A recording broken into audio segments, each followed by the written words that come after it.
पिछले हफ्ते यरूशलेम के अल-अक्सा मस्जिद में नमाजियों पर इजरायली सुरक्षा बलों के हमले के बाद भड़की हिंसा अब जंग की तरफ बढ़ती हुई नजर आ रही है। गाजा सीमा पर फाइटर जेट और हेलीकॉप्टर से हमले तेज हो गए।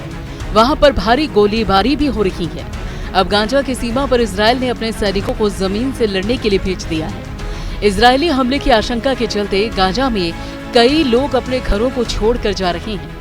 अब तक दोनों गुटों के बीच की लड़ाई हवाई हमले और रॉकेट दागने तक सीमित थी, लेकिन अब इजरायल ने जमीन पर अपने सैनिकों को लड़ने के लिए भेज दिया है, जिससे जंग की आशंका और प्रबल हो गई है। इजरायल की आर्मी ने एक बयान में कहा, इजरायली प्लेन और जमीन पर सेना गाजा पट्टी में एक हमले को अंजाम दे रहे हैं। इजरायली आर्मी के प्रवक्ता ने भी इसकी पुष्टि की, हालांकि उन्होंने ये नहीं बताया कि ये ऑपरेशन कितने बड़े पैमाने पर अंजाम दिया जाएगा।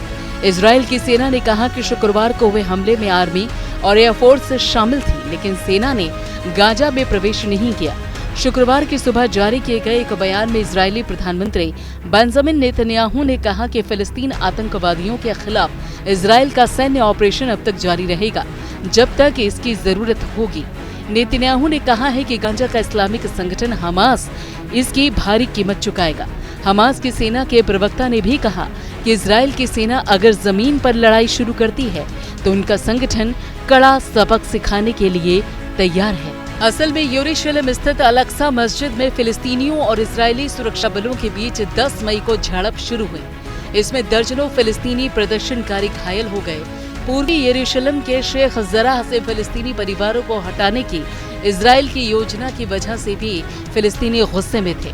फिलिस्तीन के चरमपंथी गुट इजरायल और ताबड़तोड़ रॉकेट दाग रही है, लेकिन इजरायल के मिसाइल रोधी सिस्टम के चलते उसे उतना नुकसान नहीं पहुंच पा रहा है जितना इजरायल के हमले से गाजा को नुकसान हो रहा है। गाजा पर इजरायल के हमले में अब तक कम से कम 83 लोग मारे गए, जिनमें 17 बच्चे भी शामिल हैं।